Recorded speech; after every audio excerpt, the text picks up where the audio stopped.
Oh, okay. If you prefer, I know some people like to write. Okay. Yeah.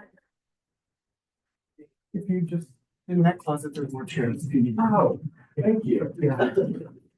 Wow, like a bunch more. No, Oh, wow. just if you need them. I think we do. We could use one. I think we can. We all stressed enough. Oh, wow, that's Great. Okay. I think since we're all together, Yeah, so we can do intros and then we'll start. So I'll start the intro. So like I said, I'm Yoshi. I currently reside in New York City.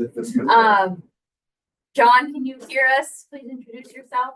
Yeah, I can hear you. Nice to see you all. John Levy from Viewsville Public Health. Apologies, I can't be there. Apologies, I have to keep picking up the phone periodically. I have a sick kid with the flu and navigating all that. But great to see y'all.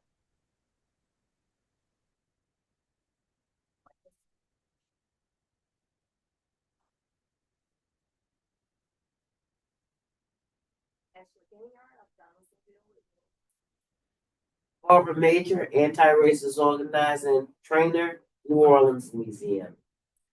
I'm Anthony DePinto. I work with the National Academies of Science. I'm going to bring up a chair so I can sit with y'all. Great. Yeah, so I think, our charge question for this room, and they're all different, and the next one to rotate is, what makes your community more vulnerable to stressors? My community, I'll go first. Sharecroppers are selling a ton of land for cheaper rates. So they can come in my community and buy a lot of land at lesser cost. We also have the access to the water and the railways for transportation. The next one is we have leaders that don't actually represent community members. So they find leaders that go along with pretty much anything that don't actually stand up and represent us. And I think with Louisiana, that gives the tax breaks to industries to come in to have the industry intrusion into our community.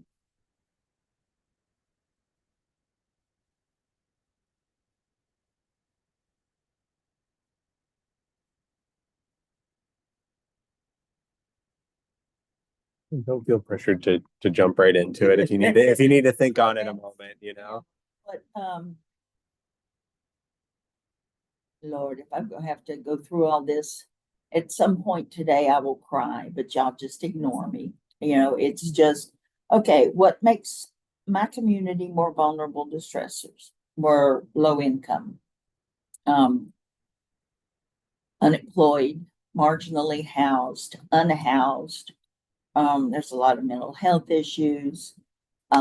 We have a lot of addiction. We suffer immensely from disasters, both hurricanes and industrial accidents. And one of the things that I don't see anybody paying any attention to is like when you say cumulative, you're going through the whole, whether it's 24 hours or a year or a month or whatever.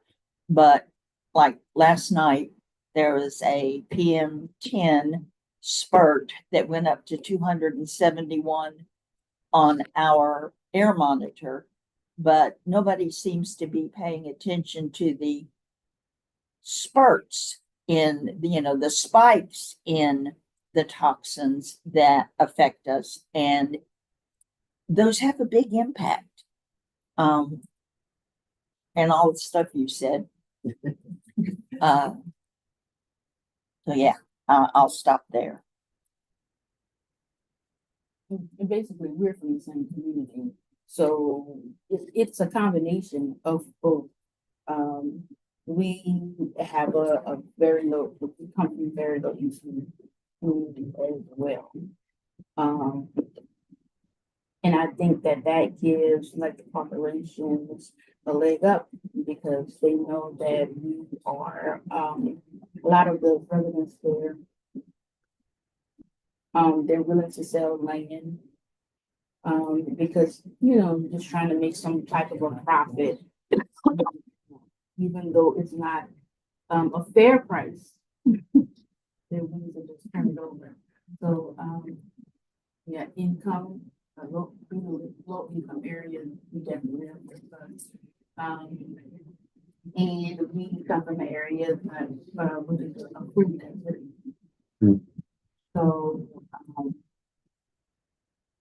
we have to travel to get, whole foods or anything like nutrients, but we don't really have the resources there in our community. The work. What they said, as well as the fact that there's been no attempt to address historical stressors. So the piling on, and oftentimes, when we want to address stressors that have happened historically in my community, we want to start where we are. We've got to go back in order to go forward and start to, I think, look more comprehensively at how communities got where they are, not just trying to move them forward because we keep making the same old mistakes. So it is the lack of the willingness to acknowledge or address the historical stresses that have always been there. And I work in every community, but particularly the African American community, wherever I am around this country. But that I see as real problematic.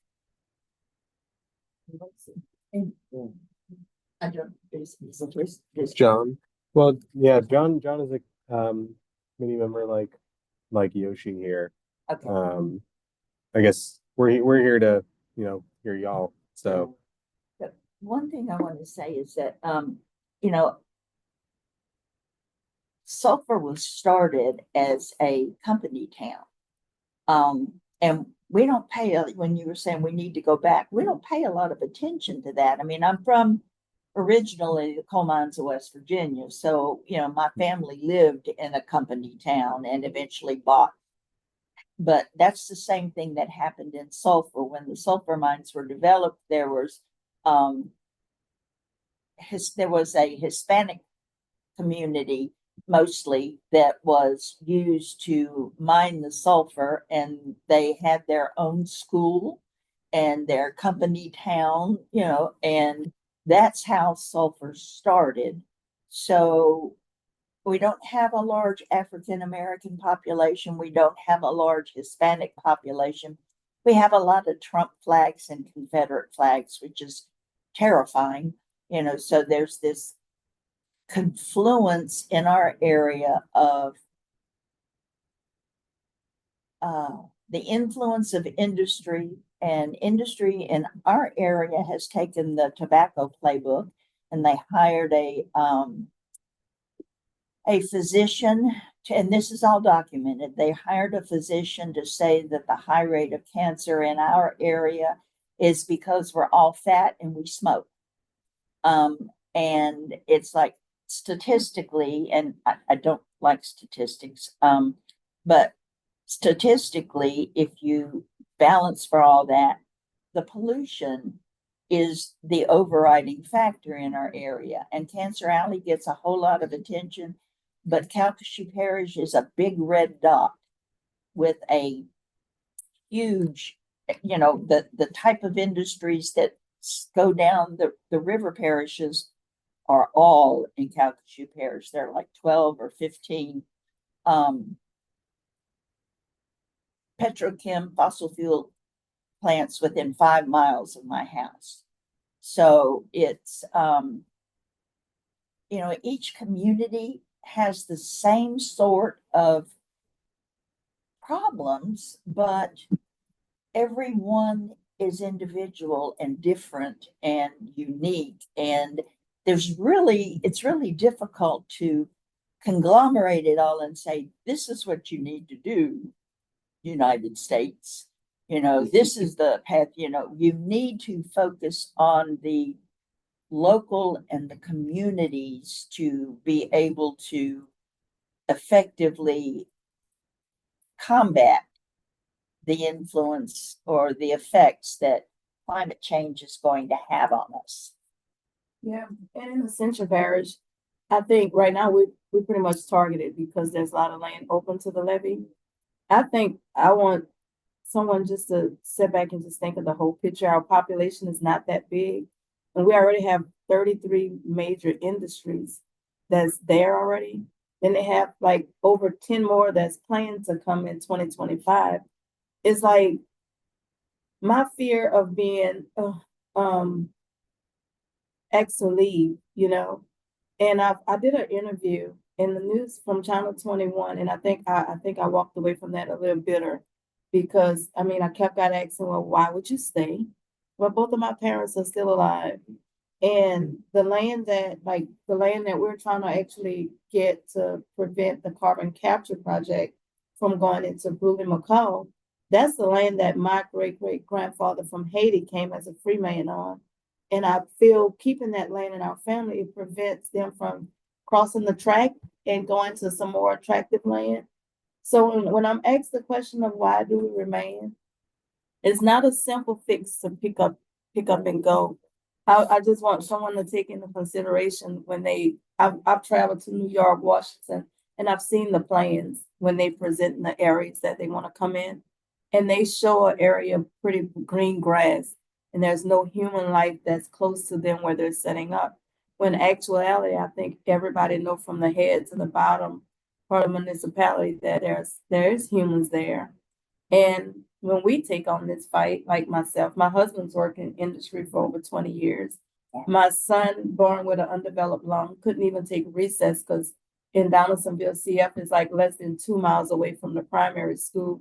So those hardships that you bring in, and this is factual, a doctor excuse to say a kid can't take recess because of the multiple asthma attacks.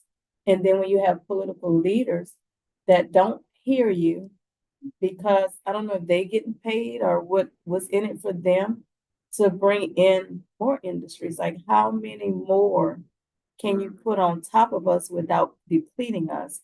And I heard your frustration. That's pretty much mine as well, because they want to erase history and they just piling on top of us, whether it's Black history or whatever history it is.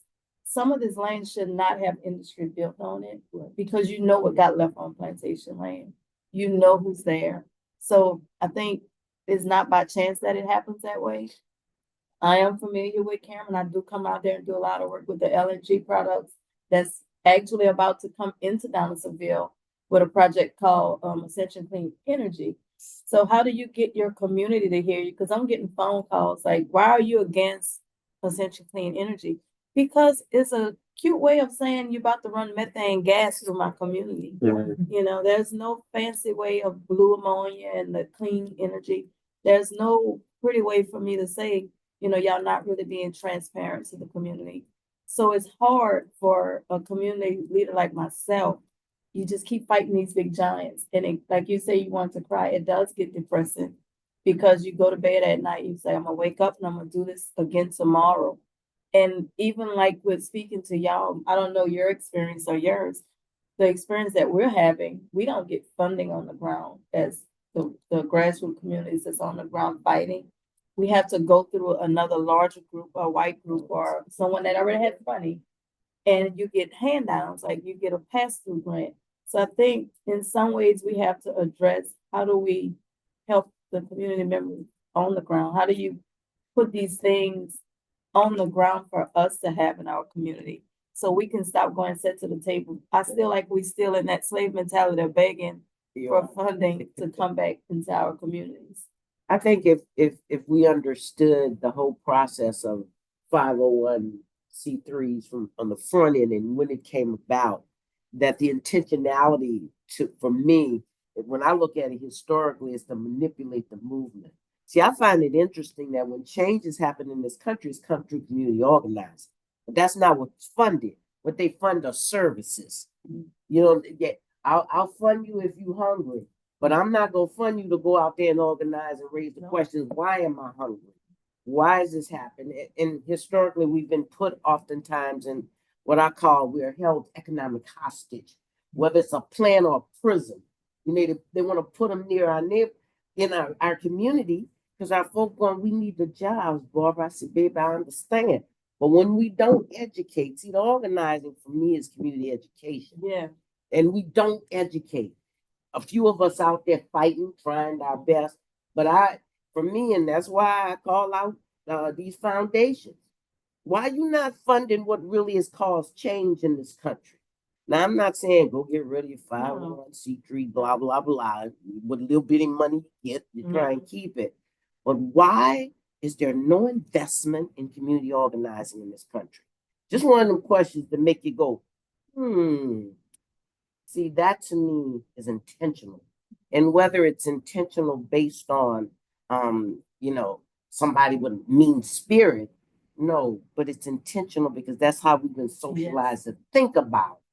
You should be being funded as a community organizer where you hire other community organizers, both of you. To keep the economic growth in. Absolutely. And to teach the people. See, people can't resist or respond when they don't understand what's happening to them in their community. You know it, but you're so busy putting out fires that to really sit down and have build the relationships in your community that you need to help people resist, that you're not. What you're saying is true.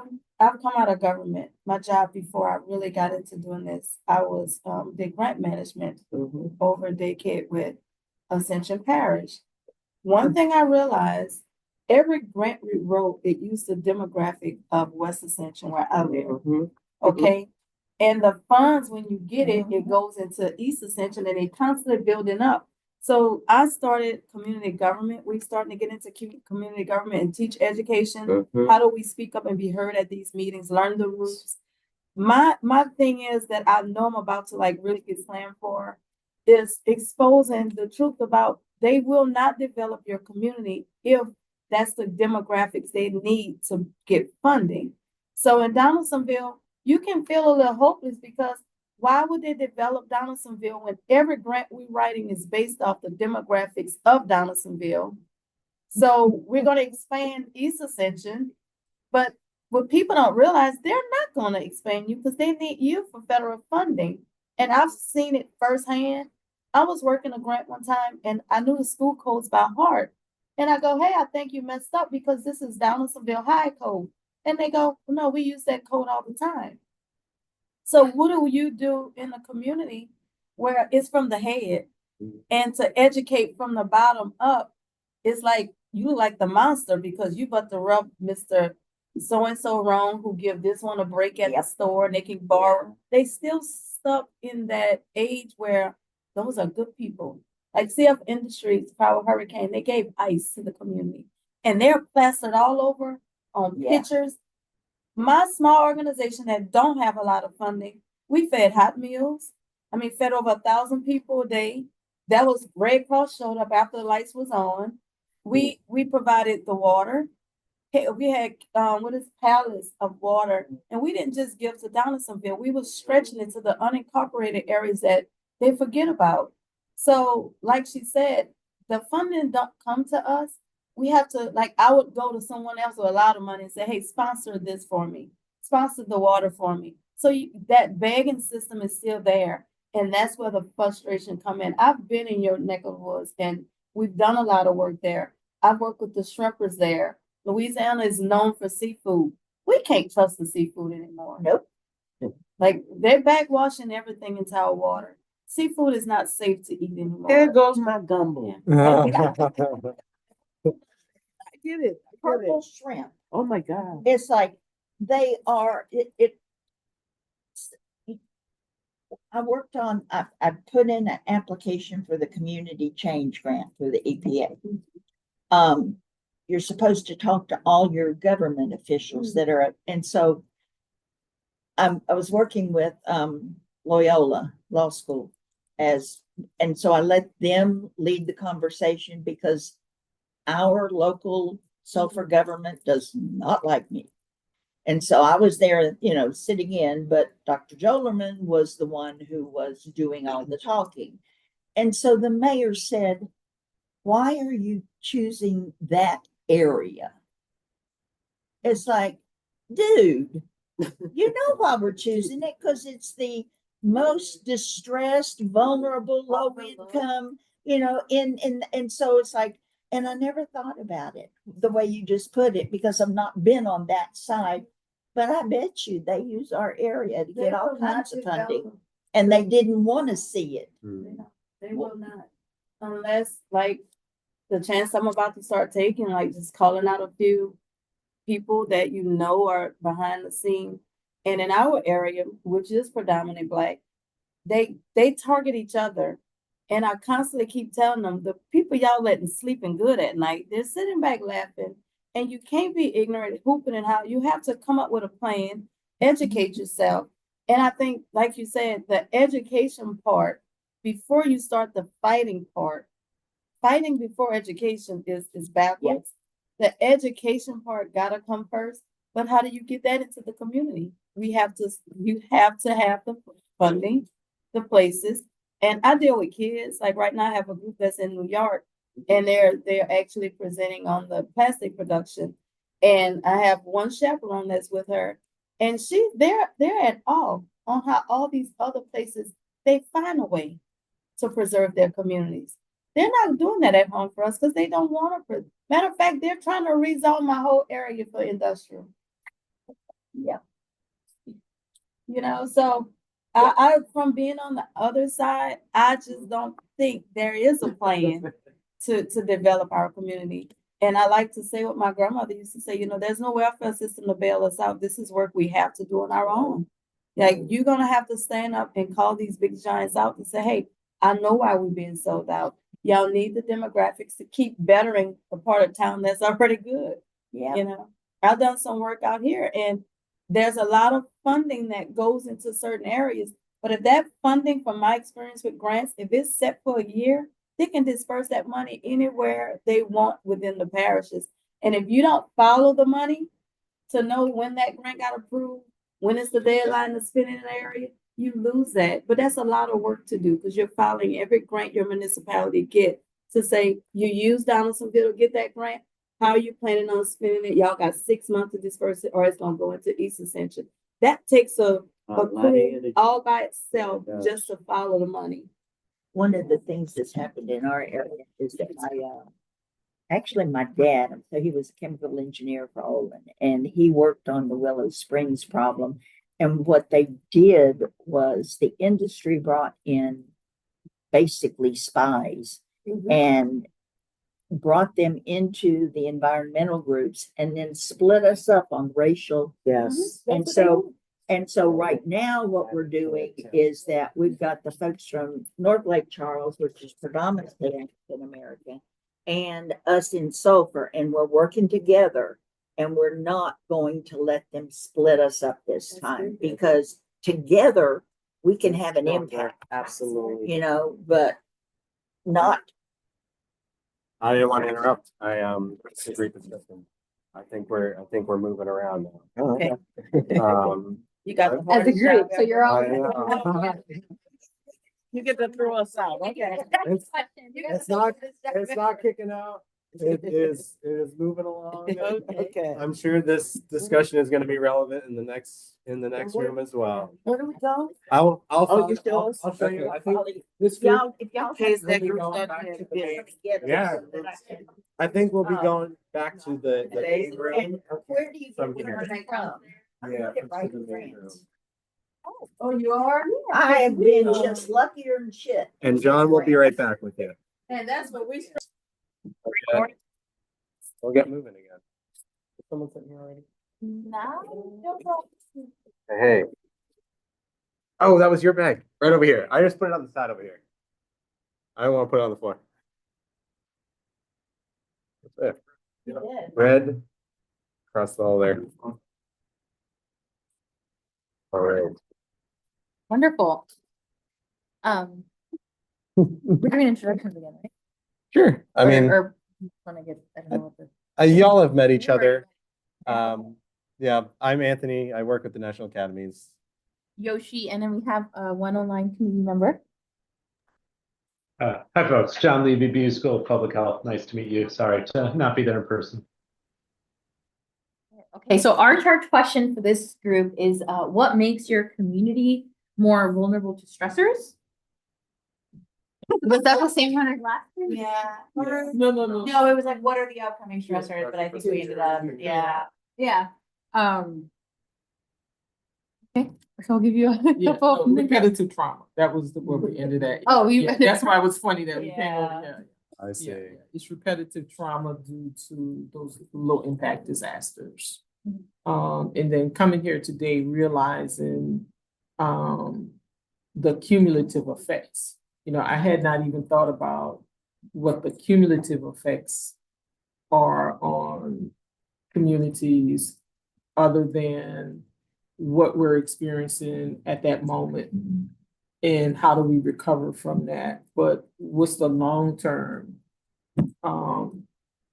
What's going to be the long term effects on communities with repetitive trauma?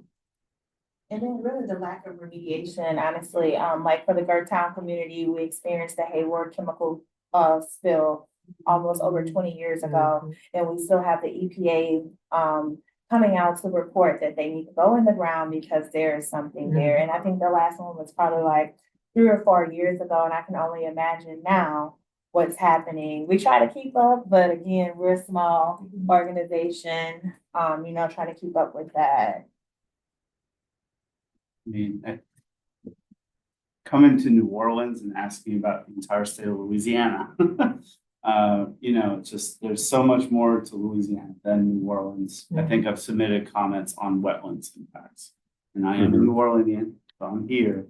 But like again and again, like people take New Orleans to represent down the bayou community. So I'm gonna get it again when I tell people that I was here. Yeah. And then y'all didn't come there. Because a lot of, and there's 3,000 oil spills every year in the Gulf.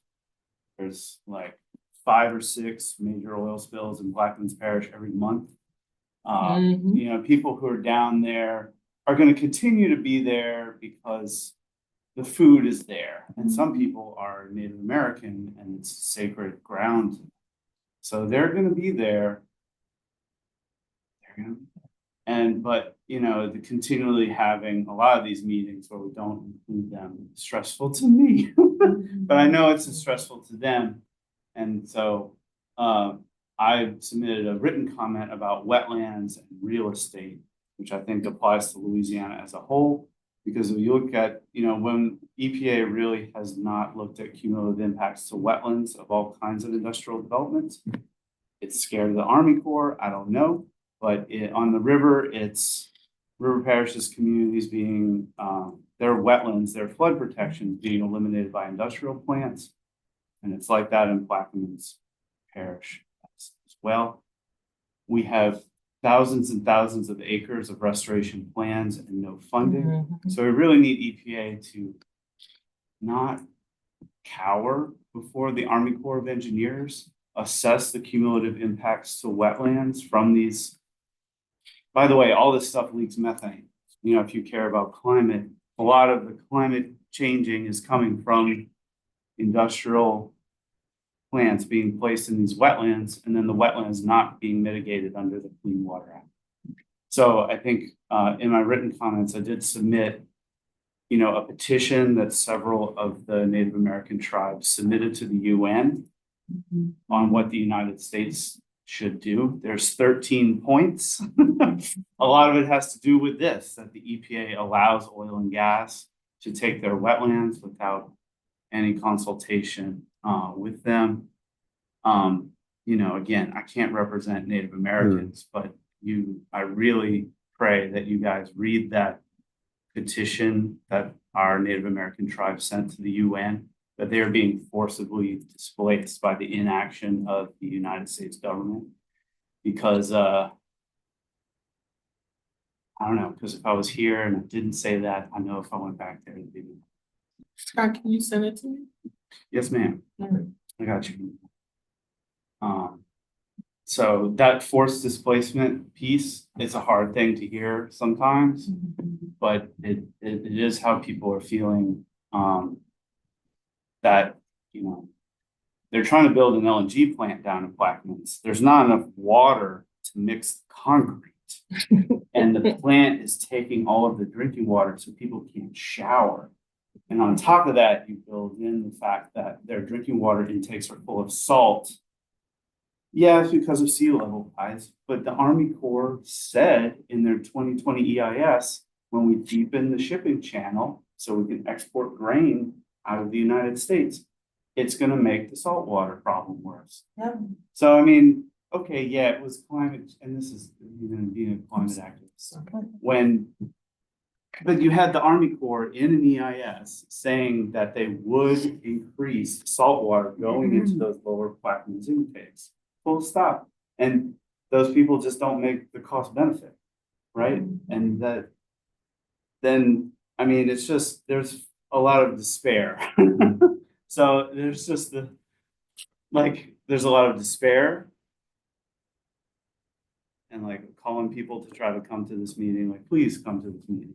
They're like, you know, it doesn't matter. And they see like leaking oil platforms, leaking oil into Plaquemines Parish. The abandoned wells, the Abandoned abandoned gas wells, those are I think that's the worst because, you know, you, smell that and hear that before you even approach it. Whereas an oil slick could be there for weeks or months unless there's someone who's out there regularly looking at that, but the abandoned oil wells are. A lot of fishermen down Plaquemines and a lot in Terrebonne know of places that are just ongoing hazardous materials emergencies.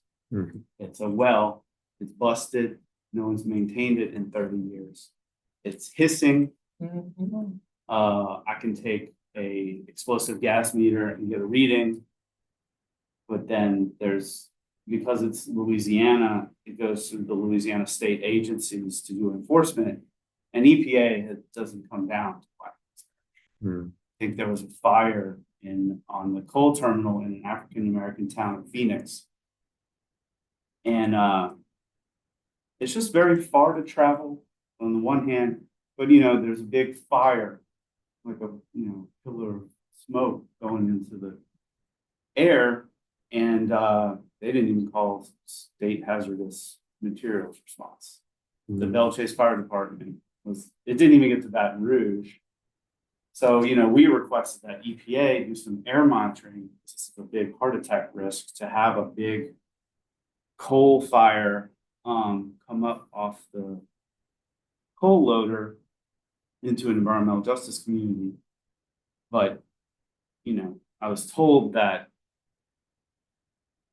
it's always too early and it's always too late. You know, EPA can't come from Dallas all the way to Plaquemines. You're not even coming from Baton Rouge to Plaquemines or even New Orleans to Plaquemines. So, you know, if we could get just more remote sensing or remote monitoring of air quality into these places where we've heard that EPA won't go. Explain it. Why did they say EPA won't go? They said it's too far to go. And then We're my not going question to the moon. my question then is like, why are we permitting these facilities if FERC won't go there, if EPA won't go there to enforce the laws? You shouldn't be permitting a facility in this remote location where you can't monitor the air pollution. It's a very short-term event, sure, just a couple of hours, but that we know from the public health that a couple of hours of very heavy particulate can be really bad for heart health and lung health. And it's happening. Yeah, it's a short-term event, but these short-term events happen like clockwork. Well, let's call it what it is because there's a term for that. And it's called low impact disasters, and those are those disasters that don't make national attention. You get national attention, but they have direct impacts and health consequences to the people who live in those communities. And so that is a metric that can be measured through hospital utilization rates. It can be measured through economic loss. It can be measured in days lost at school. And so when we start to, and I say this all the time, no matter where I talk at across the country, if we don't know the terminologies that's being used, then we can't even begin to advocate for what we know in order to get the funding that we need in our communities. And it's a game. It's almost like a shell game, and where people are relying on the government for assurances. But as you know, it's actually the people on the ground that's going to make the incremental changes. And so we have to start holding policy makers, decision makers, and elected officials accountable for the game that they've structured for our communities, because we didn't make this game. And calling it what it is, I'm leaning heavily, and everywhere I go, I try to make sure that people know the terminology to say what it is, because folks are saying, oh, climate change isn't real, but weather impacts are. Right. Yeah. Hospital data. Yeah. Which Louisiana has. It's a great bucket. But also, we've seen small business development at even the parish level gets affected when a new plan comes Yeah. in. You lose the small businesses. So I think that's a course level data set that we can show. Jane, yeah. Yeah, I mean, I think this is building on what you guys are talking about, and also linking back to something we were talking about in the other room. There is quite systemically, we are existing in an economy that assumes that some percentage of people will be harmed and sacrificed in order to have industrialization, have profit, have whatever. So the thing that makes our communities in Louisiana more vulnerable to these stressors is that we are, and have been for, I would say, since the plantation system was set up, we have been on the list of communities that it is okay to harm and sacrifice in order to grow cotton or have petrochemical production or whatever the industry of the day is. And I think that is a systemic thing that we are not actually fundamentally addressing, and the EPA is not even addressing, when there are levels set by the government of how much carcinogenic poison you can put into the air and water, and that level is not zero. That assumes that it is okay to expose some percentage of people to harm. And that is the fact that Louisiana's communities stay on the list of communities that it is okay to do that to, is part of why we are more vulnerable. Well, let me be sarcastic here. You know why that is, right? Yeah. Yeah, because we're resilient. Right. Yeah. Yeah. So strong. Yeah. Yeah. Yeah. So. And sadly, again, I'm gonna go back to those political determinants of health. You know, people think that participating in democracy is at the poll, but it's not. It starts through these everyday actions that we have with government, even by looking at in Orleans Parish 311. You know, we just pulled back some data about flooding in Orleans Parish and where the calls are coming in from people reporting flooding. Well, guess where they're at? They're in the more affluent neighborhoods, and they're calling the tones of the requests are, you know, with defined purpose and arrogance. But we know there are 12 bowls in the city of New Orleans. So contrary to popular belief that there's 12 bowls. But ironically, there's not one call from the lower ninth ward. Well, there's one call from the lower ninth ward. So you're telling me that there's absolutely no flooding in the lower ninth ward. And then when I looked at the Holly Grove Dixon area, there were 4 calls. So we all know that when you come off of that I-10, that's an impeded hurricane evacuation route, because that's what it is. It's a hurricane evacuation That fills route. with water. That fills with water. Yeah. So I think that as I know that as community organizations, we have to do, now more than ever, we have to do a better job of empowering residents to take that next step so that we can get the things that we need in our community. Because if we don't say it, oh, they don't need that. They haven't called us, because that's the metrics that's going to be pulled to determine where resources are going to go. And I think Dr. Angela, just to kind of pivot on what you were saying regarding democracy, I don't think we as a whole understand what kind of democracy we're under. Mhm. And Oh, wow. democracy, there's two of them, Yeah, right? yeah, For rich folks and then for the Yes. majority. Right. Yeah. I just wrote down a note, like, to be aware of the terms that we need to play the game with the rich democracy, and that's Yeah, part of yep. the issue. Yeah, yeah. I will also add, like, when I came in this morning, I was on a call, and that call was with the Office of Clean Energy Demonstration with the Department of Energy, and it was about the high velocity hydrogen hub. I'm just gonna say this is a big deployment of federal money to pay for a massive new hub of industrial facilities in Southeast Texas. Okay, I've been on these calls for almost 2 years. Every single call, every single community member has been engaging, as Dr. Angela is talking about, with the government saying, don't do this. This is harmful and risky, and don't give this money, don't do this. Give us a no-go, give us the opportunity to say no. And they are still moving forward. The call this morning was to announce that they have decided to give this hydrogen hub the phase 1 money, right? And when they started talking, we immediately were like, you've been engaging with us transparently for 2 years. You've been writing down all of our concerns, and you turn around and you gave them the fucking money anyway. Excuse my language. I'm sorry. And the very fact that they're like, this is a new level of transparency for the federal government. And I know you don't understand how the government works. And I'm like, I have a degree in government. And there are multiple times not confused about how the government works.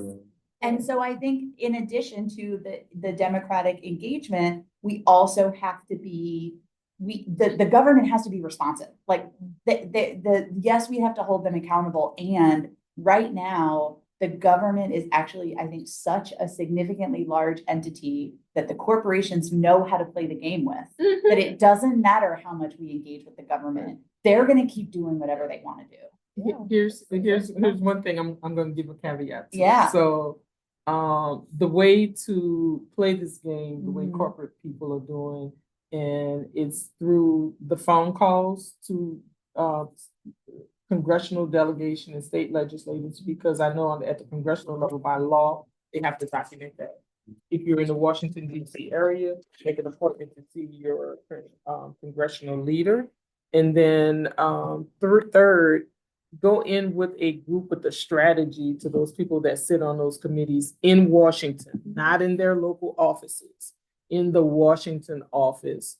And that's where the deals are being made, because what I've found is that, when folks get on camera, they play to their base. But when they're off camera, they're actually doing the work of the people. And sadly, that's the game.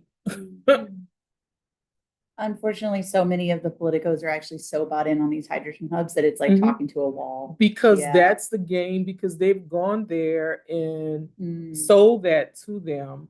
And there's no one else to counter that, Right. to say otherwise, because they're only relating to human stories and how it affects a person in their district. Yeah. I'm sorry, Scott. Before we rotate. Yeah. No, just a data set that can help us understand rich and poor is real estate, especially with wetlands. Yes. When you look at this carbon waste injection BS, we've got the orphan wells. We've got 20,000 potential methane leaks that we only know about because University of Arizona flew a plane over. EPA is not doing that. How they're doing the waste injection in Louisiana because they know there'll be no monitoring if it leaks, and they won't have to give the money back to U.S. Treasury.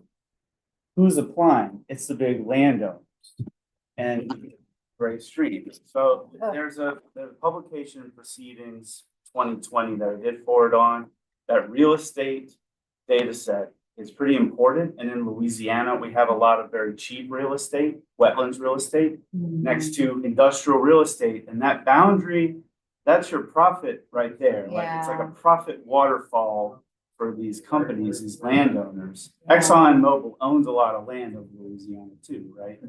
like, they want the money from the pore space because they own the real estate, Right. not because they think that this is some kind of technology. And let me leave you with this. Yeah. But I found out the state is selling off those forts Yeah. in the wetlands. And so whoever owns the forts, like Fort St. Phillips, they own the forts, they own the mineral rights, they own the water rights, and they're controlling. So you just put something together to me. It's like, why would somebody want to buy an abandoned fort from the early 1700s? It's getting Jersey. Yes. There you go. Yeah. There you go. Yeah. All right. Industrial. Yeah. Wetland property is very. So should I buy a fort now? Because it's not really cheap. All right, John. You're right back. Again. All right. So y'all with the green, We regulate the wetland, with the green industrialize them. I'll bring you I back made down. $4 million just, That we gave out originally. you know, they didn't leave their desk. For instance, like there's an area of South Louisiana that Exxon actually owns quite a lot of land on, but instead of injecting the carbon into the land they own, they are leasing. Hey, how many were in the red group? There's not many of us. We're small. The first one was only 3 or 4. I don't know. We're So small but mighty. there you go. That goes our hangout. Sweet is also with us. Yeah, I just love mine too. Okay. No worries. We have to wait for anything.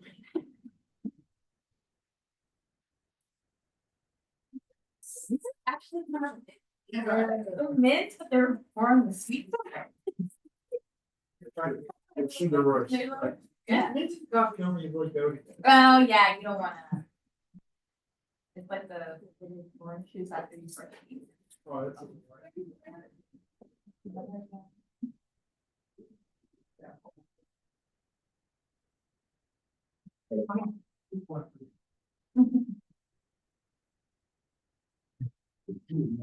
that show? Really? You know what ones I love, those little buttermans, you get the ones that. Those are. I've never had a, I gotta go look at a Butterman.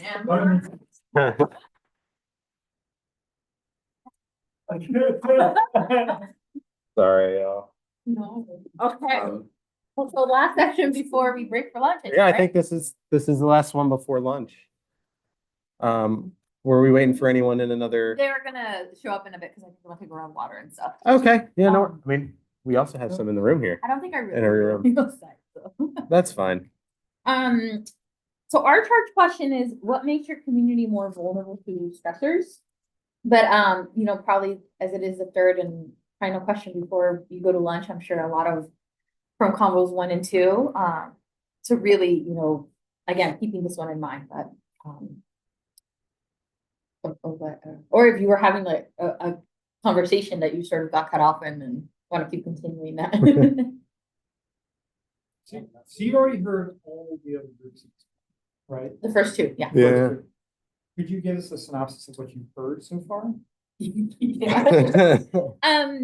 Yeah, well, I think the major themes so far, just off the top of my head, a lot of that has come up and the first one is not accounting for all the historical issues that have plagued or historical stressors that have happened. I think the other one is which I think is new terminology to me. What do they call it? Low impact disasters, which is disasters that don't make the national attention, but have direct impacts and consequences to the communities. And so finding a way to incorporate that with the different measures of hospital rates, economic loss, days lost at school. So yeah, I hadn't heard that term before. I don't know if you had. No, I don't. Or if the had heard It's that. new to me, but I'm pretty much, if I had to guess, I would say they're talking about like how not necessarily hurricanes or tropical storms on a meteorological level. Whatever word that is. But like just normal things that like weather patterns that we have, for instance, our afternoon thunderstorms in the summertime. And when we do have like tropical disturbances that come from the Gulf. It's like they're much more intense, they're much more frequent, and they're much more damaging. More tornadoes too. Right, and you get more tornadoes and stuff. Like, you used to have hurricane season, and you know, all right, when the hurricane's coming, you probably have some storm there. Now it's like if it's just any little tropical system that's coming up, it's intense enough and strong enough that it does cause lost days from school, causes people to have roof damage and stuff like that. And then it's not declared a disaster area by any of the political officials, so it doesn't get FEMA aid or you know, insurance companies who already fight you when there's a disaster declaration are gonna fight you even more so now because there's not one. And so I think that is a big stressor will impact disasters. I think along those lines, I've been saying that they've heard me saying this, but obviously hurricanes frequency and intensity and I'm from Lake Charles, which is in the heel of the boot, and another pollution hotspot because a lot of industry over there. But in 2020, so during COVID, got hit by a 500-year storm, and then 2 months later got hit by another storm. And you know, I know my family was displaced for almost a year, and people are still recovering from that, and then insurance has gone up. It's almost, you know, so that's just making you more vulnerable, just economically, physically more vulnerable. And then I've noticed, like, we've had to shelter in place for tornadoes more in the last 4 years than I've ever had to shelter growing up. I don't know if you've noticed that Tornadoes over. were extremely rare. Like I think from Andrew to Katrina, Andrew was the last hurricane before Katrina where you had tornadoes like at a high level, whole bunch of them. And then it's that low, and then like by the time we get to Katrina, it's like every hurricane now comes with 5 or 6 tornadoes. And that's always been like something rare when I was younger, kid, you know. But Even without regular between storms, in even- between storms, without regular afternoon thunderstorms. Look at Chalmette and all this stuff that gets caught on the news while they're broadcasting. And there's always a tropical disturbance moving through. It's not anything much, and then 5 minutes later, it's a tornado in San Bernardino, tornado in Orleans. And it's just something we've never seen to that level before. Right. And I've been here for a lot of storms. Never evacuated. I think related to that Really? is, I guess I call it like housing insecurity, or kind of the dislodgement of, you know, being dislocated from your home, or, you know, being in a trailer and trying to fix your home and then you hit by another storm or rain event. So these kinds of things compound, and then it gets aggravated potentially by attempts to regulate, like we've been seeing in the cleanup after Ida. And I saw this after Katrina in New Orleans, but like light enforcement trying to like, you know, do regulatory enforcement on a local level. We're trying to like, you know, deal with the mess, but then it gets very uneven outcomes and not really necessarily helping people figure out how to get back in the homes. You're just trying to make it so you're like make the problem like visually go away. You know what I mean? So there's not necessarily a helping hand often from the local or even the state government to really help people figure out how to transition when their lives are kind of upended. You know what I mean? Yeah. Well, there's a feeling that it's even worse than that over in Southwest Louisiana, where they're trying to add all of these new liquefied natural gas facilities from the Gulf up. There's this feeling that, and people have said this in the community of Cameron, that they don't want people coming back, but the storms are helping them clear the area out to decrease opposition to and impediments to further industrial development there. So yeah, I mean, it's the whole shock doctrine, like kind of where you see it, disaster capitalism, and it's a huge opportunity to basically like, you know, eliminate the opposition, just go land grab. It's like gentrification for industry. Like gentrification for industry. And it's really hard to advocate for your community when you're not able to be there. You go to meetings, you know what I mean? If you're dislocated from the storm, and then you have all these, suddenly you'll see these, you know, big decisions being passed by local government, Yeah, but you're dealing with your fucked up house, that's okay. right? You know, I get it. and you can't necessarily be part of the public process if your life is in a disarray. You know, Yeah. you're dealing with your personal stuff. It's like what they did with Katrina, right? You send all, and it's like, since Katrina, that's their first thing they want to do. Oh, yeah, evacuate, we ship y'all out of here, because these people out here in such and such a state or this place. I think you know, Katrina they is still provide- the only city There's that had a mandatory evacuation. man. I mean, they're basically, People from Katrina still haven't come back. right. But you sent those people way out there, and then you tell them, oh, well, we can't give you the disaster assistance and stuff you need because you don't have the deed for the land. Mm. That was your mother's land and her mother's land and her mother's land before them.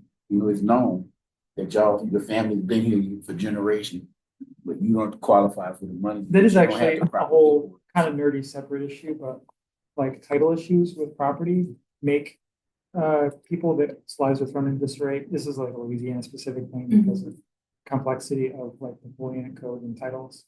And like you sometimes it's difficult to actually get clarity about that you own a thing or that your family owns a thing. You know, and this is something that has definitely plagued New Orleans in families getting, you know, unable to get grant funding or something like that. That's specific to Louisiana, those It's kind pretty of, specific. those kind of laws. Napoleon code. You familiar with that? No, so that it's that you have to have like a physical title. Well, Napoleon code is actually, this has to do with title and inheritance. And it is you're a lawyer, so you know more. But specifically related to inheritance issue, you can't, not like English law where you can delegate an individual inheritor. Okay. In Napoleon code, you have to equally divide your inheritance. You cannot exclude any potential relatives from your estate. Oh. So if you don't have a probated will, every potential person that's related to someone that's died or if there's a property that hasn't gone through succession is also attached to that. So it complicates all the notification. This is some property law. No, I mean, it seems very relevant. relevant and like complicated, because then like, I'm thinking here then like, well, if there was like, It's you know, also 100 like how people, like how, politicians help industry come in and get like bachelor rights and stuff. If you have, like, for instance, on my mom's side of the family, she had 12 brothers and sisters. My grandfather had a family. We have family land, it's one street in Portland, Louisiana. He had the front lot, the rest of the lots behind him. 3 equal lots given to his 3 oldest sons to build houses on in their families. Okay, so the front house is legally, since my grandmother and my grandfather are dead, all of their 12 children and all of their grandchildren, all of us have a say in their house. Okay, so what happens is in that kind of situation, most of the family moves away. They have their own families. Nobody's living in the house, maybe 1 or 2 people. But anytime there's a decision that needs to be made with that house to sell it, for instance, everybody has to sign that paperwork and be in agreement. If one of us says, I don't want to sell it, why are we going to sell grandma's house? Then y'all can't sell it. But you get industry that comes in and teaches these people, oh, we just forged these signatures, we ain't gonna contact them, we'll give you this money, and then you go and you check the paperwork on the house, you come from out of town and go check the paperwork and y'all don't even own it anymore. It's been sold in industry. And I recently had this come up with, I sent you a picture of the house in Mount Eric that we believe is an old slave cabin. No, I don't know. Well, Joy asked me to look into it Okay. because she wanted to possibly get it and have it moved to Woodland. I come to find out it's for some girl that went to school with their dad and their uncles and aunties and some cousins or whatever. And so I go talk to one guy and he's like, well, you know, we can't do nothing with it because his name is the name after the guy who pays the taxes. I find him and he's like, well, I wish you could talk the rest of them into selling or getting rid of it because, you know, man, I pay these taxes on it every year. And then you go to somebody else in the family, he gives you a couple names and addresses, and you get down and like, well, as far as I know, we don't own that no more. And then you talk to somebody else and it's like, you know, Port of South Louisiana, they own the Bachelor. They sold it to the Port of South Louisiana, and everybody got some money but us. So they lie to us and keep telling us that they ain't sold it. But when you go look at the paperwork at the courthouse, that's exactly what's happening.